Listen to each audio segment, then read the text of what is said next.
जय हिंद फ्रेंड्स, स्वागत है आप सभी का एक बार फिर से आपके अपने यूट्यूब चैनल स्टडी मौका पर। फ्रेंड्स, आज के इस वीडियो में हम बात करने वाले हैं हिंदी व्याकरण का एक मोस्ट इम्पॉर्टेंट टॉपिक वर्णमाला के बारे में। वर्णमाला क्या होती है एवं वर्णों की संख्या कितनी है, वर्णों के भेद कितने, सभी के बारे में विस्तार से चर्चा करने वाले हैं। तो वीडियो के एंड तक बने रहिएगा। चलिए वीडियो स्टार्ट करते हैं। सबसे पहले बात आती है वर्ण होते क्या हैं। तो देखिए, किसी भी भाषा में किसी भी भाषा को लिखने के लिए हम कुछ चिन्हों का प्रयोग करते हैं जिनको वर्ण कहते हैं। भाषा की सबसे छोटी इकाई भी वर्ण है। भाषा की सबसे छोटी इकाई क्या है? वर्ण। यानी किसी भी भाषा की सबसे छोटी जो यूनिट है जिससे भाषा मिलकर बनती है वो वर्ण है। देखिए, भाषा की अगर सबसे छोटी लिखित इकाई की बात करें तो वर्ण कहते हैं, और अगर मौखिक इकाई आपसे कोई पूछता है तो मौखिक इकाई हम वर्ण ना कहकर क्या कह देते हैं? ध्वनि कह देते हैं। ध्यान रखेंगे इस बात को। मौखिक इकाई क्या है भाषा की? ध्वनि। सबसे छोटी मौखिक इकाई ध्वनि। अगर सबसे छोटी सार्थक इकाई की बात करें, कोई आपसे पूछता है कि भाषा की सबसे छोटी सार्थक इकाई जिसका कुछ अर्थ हो, तो वो आपकी शब्द होती है। सार्थक इकाई क्या है? आपकी शब्द होगी। सार्थक इकाई शब्द। चलिए अगले क्वेश्चन की तरफ बढ़ते हैं। वर्णमाला क्या है? दोस्तों, ये जो वर्ण होते हैं ना, हिंदी में जैसे हिंदी वर्णमाला में परंपरागत रूप से मूलतः 52 वर्ण पाए जाते हैं। तो जो ये वर्ण है, इन वर्णों का व्यवस्थित क्रम, जैसे कि आप देखते हैं कि क ख ग घ, तो इस प्रकार से वर्णों का जो व्यवस्थित क्रम है उसको वर्णमाला कहा जाता है। मूलतः हिंदी में वर्णों की संख्या कितनी है? दोस्तों, मूलतः जो हिंदी में वर्णों की संख्या कितनी है? 50, 52, 54 या फिर 51। इसका option number B correct answer हो जाएगा। ऑप्शन नंबर बी क्यों करेक्ट आंसर हो जाएगा? क्योंकि देखिए, हिंदी में अगर वर्णों की संख्या की बात करें तो हिंदी में देखिए स्वर जो है लेखन के आधार पर कितने पाए जाते हैं? 11। और आपके 2 अयोगवा, अयोगवा यानी कि आपका अंगा और अह, तो 2 ये हो गए आपके। 11 और 2 13 प्लस 33 व्यंजन। 33 व्यंजन, 33 व्यंजन, 2 उत्क्षिप्त व्यंजन, 2 उत्क्षिप्त व्यंजन पाए जाते हैं तथा आपके 4 संयुक्त व्यंजन पाए जाते हैं, जिनके बारे में मैं अभी आगे आपको बताऊंगा। अभी आप फिलहाल संख्या पर गौर करें तो देखिए 11 और 2 13 और 4 कितना हो गए? 17 और 2 19 और 33 कितने हो गए टोटल? इस प्रकार से 52। तो ऑप्शन नंबर बी यहाँ पर करेक्ट हो जाएगा। हिंदी में स्वरों की कुल संख्या। दोस्तों, स्वर क्या होते हैं? स्वर वे वर्ण होते हैं जिनको बिना किसी सहायता के बोला जा सके, स्वर कहलाते हैं। स्वरों की संख्या की बात करें अगर हिंदी में, तो लेखन के आधार पर स्वरों की संख्या कितनी मानी जाती है? लेखन के आधार पर स्वरों की संख्या 11 मानी जाती है। लेखन के आधार पर स्वरों की संख्या 11, जिसमें आपके देखिए आ, दीर्घ आ, लघु ई, दीर्घ ई और आपका लघु ऊ, दीर्घ ऊ, री, ए, आई,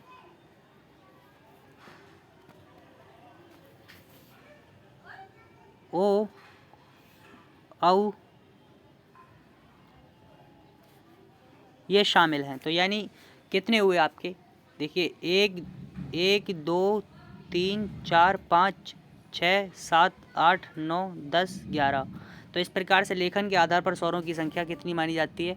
11 मानी जाती है। उच्चारण के आधार पर बात करें तो देखिए 10, उच्चारण के आधार पर 10 मानी जाती है। उच्चारण के आधार पर स्वरों की संख्या कितनी मानी जाती है? 10 मानी जाती है। आप ध्यान रखें इस बात को। निम्नलिखित में से ह्रस्व स्वर नहीं है। देखिए, स्वरों का विभिन्न प्रकार से वर्गीकरण किया गया है समय के आधार पर, यानी प्रयत्न, अगर हम कितना प्रयत्न करना पड़ता है किसी स्वर को उच्चारण करने के लिए, इस आधार पर जो है स्वरों को 2 प्रकार से वर्गीकृत किया गया है। आपका ह्रस्व स्वर, यानी इनको हम लघु स्वर या मूल स्वर भी कहते हैं, आपका दीर्घ स्वर, तथा आपका दूसरा क्या है? दीर्घ स्वर। ह्रस्व स्वर और आपका दीर्घ स्वर। ह्रस्व स्वर की संख्या अगर आपसे कोई पूछता है तो ह्रस्व स्वर की यानी लघु स्वर की या मूल स्वर की संख्या जो है आपकी फ्रेंड्स 4 मानी जाती है। इसमें आपका देखिए लघु आ, लघु ई, लघु ऊ और आपका री शामिल है।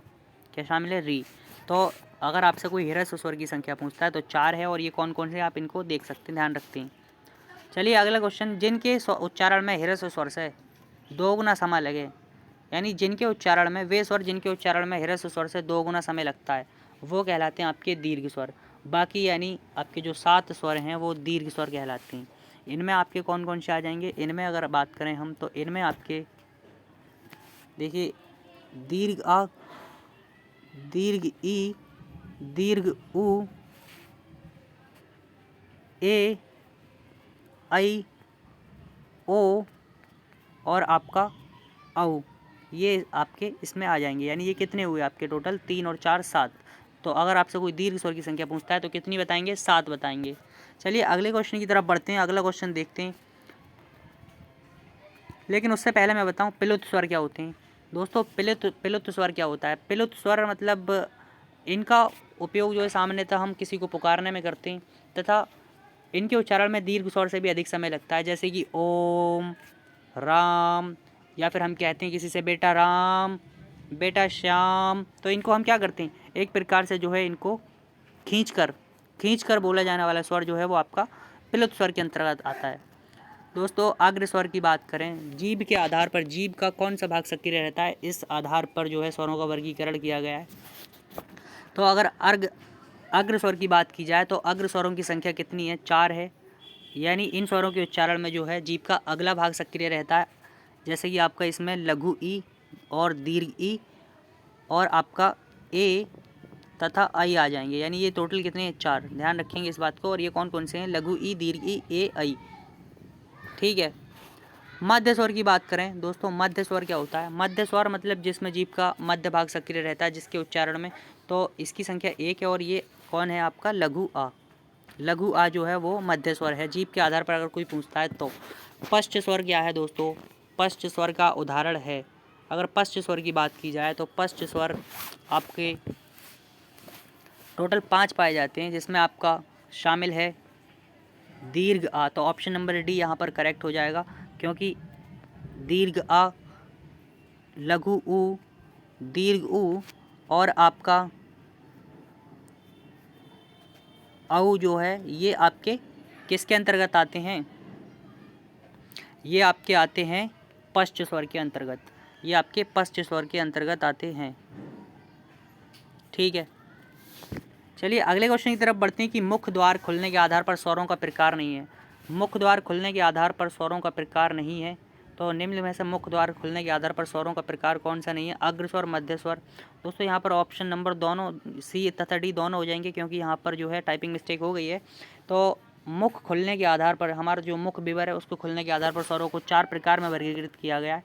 विवृत स्वर, अर्धविवृत स्वर, समृत स्वर, अर्धसमृत स्वर। ध्यान रखें, विवृत स्वर और आपका अर्धविवृत स्वर, अर्धविवृत स्वर तथा आपका अर्धसमृत स्वर, अर्धसमृत स्वर। ध्यान रखें।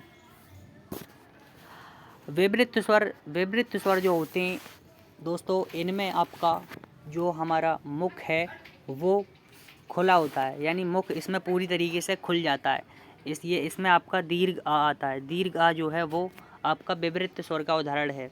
दोस्तों अगर वहीं अर्धवृत्त की बात करें तो ऐसे स्वर जिसमें हमारा मुख आधा खुला हो वो आपका अर्धविवृत स्वर कहलाएंगे। क्या कहलाएंगे, अर्धविवृत स्वर कहलाएंगे। इसमें आपके शामिल हैं, आपके अर्धविवृत की बात करें दोस्तों, मैं यहाँ पर अर्धविवृत लिख रहा हूँ, आप समझ जाएं। अर्धविवृत, अर्धविवृत की बात करें तो अर्धविवृत में कितने स्वर आते हैं, अर्धविवृत में आपके 3 स्वर आते हैं। कौन कौन से, आई, औ और आपका आ, ये आपके क्या हैं, अर्धविवृत हैं। समृत स्वर यानी जिसमें हमारा मुख जो है वो पूरी तरह से या फिर लगभग थोड़ा बहुत खुला रहता है, उसको हम समृत स्वर कहते हैं, या फिर पूरी तरह से बंद समझिए। तो इसका उदाहरण है आपका ई,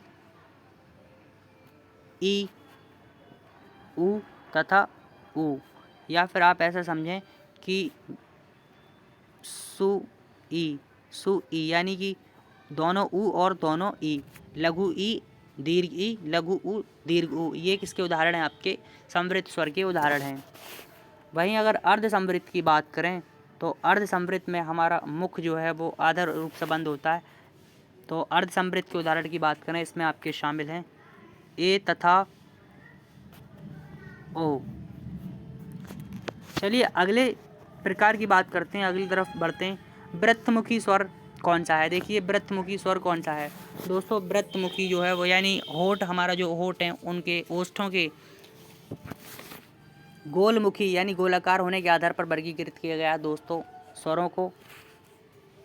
तो आपका वृत्तमुखी स्वर यानी ऐसे स्वर जिनके उच्चारण के समय मुख जो हमारे होठ हैं वो गोलाकार हो जाते हैं, उनको क्या कहते हैं? हम उनको वृत्तमुखी स्वर कहते हैं। वृत्तमुखी स्वर के उदाहरण की बात करें तो आपका इनमें से कौन सा है? Option number A, option number B या फिर ऑप्शन नंबर सी। तो देखिए आपका जो ऊ है वो आपका वृत्तमुखी स्वर का उदाहरण है। वृत्तमुखी स्वर का उदाहरण है आपका ऊ, क्योंकि इसमें आपके ये 4 स्वर पाए जाते हैं जिसमें हमारे ओठ जो हैं वो गोलाकार हो जाते हैं। इसमें आपके आते हैं लघु ऊ तथा दीर्घ ऊ एवं ओ तथा औ। ये जो हैं आपके वृत्तमुखी स्वर हैं। वहीं अगर आवृत्तमुखी की बात करें तो आवृत्तमुखी स्वर ऐसे स्वर कहलाते हैं जिसमें हमारा जो होठ हैं वो गोलाकार नहीं होते, जैसे कि आपका लघु आ, दीर्घ आ, लघु ई, दीर्घ ई एवं ए ऐ आ जाएंगे। अगले क्वेश्चन की तरफ बढ़ते हैं। अगला क्वेश्चन देखते हैं कि परंपरागत रूप से व्यंजनों की संख्या है।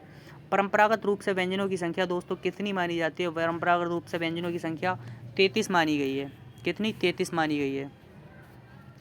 स्पर्श व्यंजनों की संख्या कितनी है? स्पर्श व्यंजन की बात करें दोस्तों, ये इनकी संख्या 25 है। स्पर्श व्यंजन जो है 25 है। इसमें आपके शामिल हैं का वर्ग, चा वर्ग, टा वर्ग तथा ता वर्ग एवं पा वर्ग। इसमें आपके स्पर्श व्यंजन में ये आपके 25 व्यंजन हैं। और दोस्तों ये आपका प्रत्येक वर्ग का जो 5वां वर्ण है, प्रत्येक वर्ग का जो 5वां वर्ण है इसको हम नासिक के व्यंजन कहते हैं। अगला क्वेश्चन देखते हैं कि निम्न में से अंतःस्थ व्यंजन है। अंतःस्थ व्यंजन कौन सा है? अंतःस्थ व्यंजन दोस्तों, अंतःस्थ व्यंजन या, र, ल, ब ये आपके अंतःस्थ व्यंजन के अंतर्गत आते हैं। तो आपका ऑप्शन नंबर सी यहाँ पर करेक्ट आंसर हो जाएगा। चलिए नेक्स्ट क्वेश्चन की तरफ बढ़ते हैं। नेक्स्ट क्वेश्चन है आपका सा, सा, हा। ये किसके उदाहरण हैं? ये आपके ऊष्म व्यंजन के उदाहरण हैं, जिनके उच्चारण के समय ऊष्मा निकलती हो वो ऊष्म व्यंजन कहलाते हैं। और इसमें आपके शा, तीनों शा तथा आपका हा शामिल है, इसको आप ध्यान रखेंगे। दोस्तों संयुक्त व्यंजन क्या होते हैं? संयुक्त व्यंजन वे व्यंजन होते हैं जिनका जो निर्माण है वो 2 व्यंजनों से मिलकर होता हो। जैसे कि आपका ज्ञा जो है, ज्ञा वो फ्रेंड्स दो व्यंजनों से मिलकर बना है। किस किस से? ज प्लस इया, ज प्लस इया से मिलकर क्या बनता है? आपका ज्ञा बना है। तो इनको हम क्या कहते हैं? संयुक्त व्यंजन कहते हैं। और इनकी संख्या कितनी मानी गई है? इनकी संख्या जो है फ्रेंड्स वो 4 है। इनकी संख्या कितनी है? 4 है। चलिए अगले क्वेश्चन की तरफ बढ़ते हैं कि संयुक्त व्यंजनों की संख्या कितनी है। संयुक्त व्यंजनों की संख्या कितनी है? तो फ्रेंड्स अभी मैंने बताया आपको संयुक्त व्यंजनों की संख्या जो है वो कितनी है? 4 है। संयुक्त व्यंजन 4 कौन कौन से हैं आपके? छा, त्रा, ज्ञा और श्रा। छा, त्रा, ज्ञा और श्रा। मैं आपको लिखकर बताता हूँ। छा, त्रा, ज्ञा एवं श्रा। दोस्तों ये किन किन व्यंजनों से मिलकर बने? आपके एग्ज़ाम में कई बार यहाँ से प्रश्न आता है, तो मैं आपको बता देता हूँ। देखिए सबसे पहले अगर हम छा की बात करें, यानी कक्षा वाला छा जो है ये 2 व्यंजनों से मिलकर बनता है। का, आधा यानी आधा का। देखिए किसी भी अगर व्यंजन को हम जो बिना स्वर रहित लिखना हो तो उसके नीचे हलंत लगाते हैं। उसका अर्धरूप लिखने के लिए उसके नीचे क्या लगाते हैं? हलंत लगाते हैं। इसको आप ध्यान रखेंगे। तो छा जो है वो आपका मिलकर बना है का प्लस आपका शा से मिलकर ये आपका क्या बना? कक्षा वाला छा बना। दोस्तों वहीं बात करें अगर हम त्रा की बात करें, त्रिकोण वाला त्रा, तो ये आपका मिलकर बना है त प्लस र। त प्लस र ये आपका मिलकर बना है। किससे? त्रा बनाते हैं ये दोनों मिलकर। अगर आपसे देखिए आपके एग्ज़ाम में पूछा जाता है कि जो ज्ञा है वो निम्न में से किन व्यंजनों के द्वारा मिलकर बना है, आपको 4 ऑप्शन दे रखे होंगे वहाँ पर, तो आप बताएंगे ज्ञा जो है वो फ्रेंड्स बनता है आपका ज, धन, ज, धन, या, ज, धन या, तो ये मिलकर क्या है, ज्ञा बनाते हैं, यानी इन दो व्यंजनों के मेल से ज्ञा बना। दोस्तों शिरा की बात करें तो आपका श प्लस र मिलकर ये जो है श्रा का निर्माण करते हैं, श्राप वाला श्रय। तो उम्मीद करता हूँ संयुक्त व्यंजन आपके समझ में आ गए होंगे। चलिए अब अगली तरफ बढ़ते हैं कि निम्न में से अल्पप्राण वर्ण कौन से हैं। अल्पप्राण वर्ण कौन से हैं फ्रेंड्स, देखिए आपके अल्पप्राण वर्णों की बात करें तो प्रत्येक वर्ग का पहला, तीसरा तथा पांचवा जो वर्ण है वो आपका अल्पप्राण वर्ण कहलाते हैं। तो का तथा गा यहाँ पर क्या सही उदाहरण अल्पप्राण का हो जाएगा। अल्पप्राण का सही उदाहरण आपका का तथा गा हो जाएगा। दोस्तों प्रत्येक वर्ग का पहला, तीसरा तथा पांचवा वर्ण जो है वो अल्पप्राण तथा दूसरा एवं चौथा जो है वो आपका महाप्राण कहलाते हैं। क्या कहलाते हैं, महाप्राण। तो अल्पप्राण उम्मीद करता हूँ आपके समझ आ गया होगा।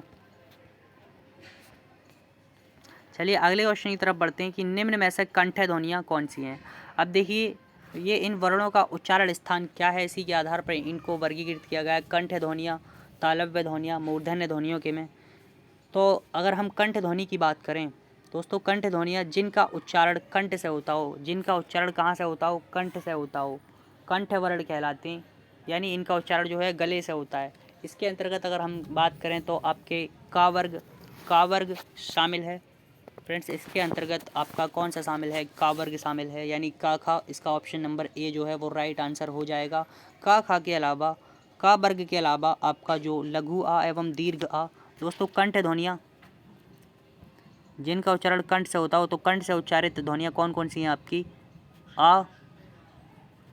आ तथा का वर्ग जो हैं ये कंठ ध्वनियाँ हैं। तालव्य ध्वनियाँ हैं, तालव्य अर्थात ऐसी ध्वनियाँ या ऐसे वर्ण जिनका उच्चारण जो होता है वो तालु से होता है। तालु से उच्चारित वर्णों को हम तालव्य ध्वनियाँ या तालव्य वर्ण कहते हैं। इसमें आपके देखिए ई तथा ई एवं क्या शामिल है, चा वर्ग। तो ऑप्शन नंबर ए यहाँ पर करेक्ट आंसर हो जाएगा। उम्मीद करता हूँ ये वर्ग आप समझ गए होंगे ना, चा वर्ग के अंतर्गत क्या क्या आता है, चा वर्ग के अंतर्गत कौन कौन से वर्ण आते हैं, ये तो आपको पता ही होगा ना पहले से। तो चलिए अब अगले तरफ क्वेश्चन की तरफ बढ़ते हैं। अगला क्वेश्चन क्या कहता है कि ट, ठ, र और ऋषि कहाँ इनका उच्चारण स्थान क्या है। इनका उच्चारण स्थान क्या है, यानी जो आपका टा वर्ग है उसका उच्चारण स्थान जो है वो आपका मूर्धा है। दांतों से ऊपर का खुरदरा स्थान मूर्धरा कहलाता है। आप अगर देखें तो अपने मुख के अंतर्गत एक्सपेरिमेंट करके तो आप समझ जाएंगे कि मूर्धा क्या है। इसके अंतर्गत यानी जो आपका ये मूर्धा से इनका उच्चारण होता है। तो ऑप्शन नंबर ए यहाँ पर करेक्ट आंसर हो जाएगा। ऑप्शन नंबर ए यहाँ पर टा वर्ग, रा और ऋषि जो हैं वो आपका मूर्धा से उच्चारित वर्ण हैं। ठीक है, ध्यान रखेंगे।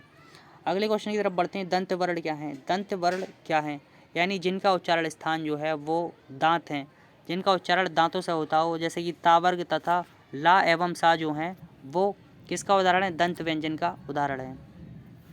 चलिए अगला क्वेश्चन देखते हैं कि ऊ का उच्चारण स्थान क्या है, यानी आपका जो लघु ऊ एवं दीर्घ ऊ है इसका उच्चारण स्थान क्या है। तो ओठ जो है हमारे, यानी ओष्ठ जो है, इनको ओष्ठ वर्ण भी कहते हैं, इनका उच्चारण स्थान जो है वो ओष्ठ है। इसका ऑप्शन नंबर सी यहाँ पर करेक्ट आंसर हो जाएगा। पा वर्ग एवं ऊ, पा वर्ग देखिए ऊ, लघु ऊ और दीर्घ ऊ तथा पा वर्ग जो हैं वो किसका उदाहरण है, यानी कौन से वर्ग के अंतर्गत आते हैं, वो आपके ओष्ठ वर्ण हैं। ओष्ठ वर्ण यानी जिनका उच्चारण स्थान ओष्ठ हो, होठ हो। नेक्स्ट क्वेश्चन की तरफ बढ़ते हैं कि ड़ तथा ढ किस प्रकार के उदाहरण हैं, लड़ने वाला तथा पढ़ने वाला किस प्रकार के उदाहरण हैं।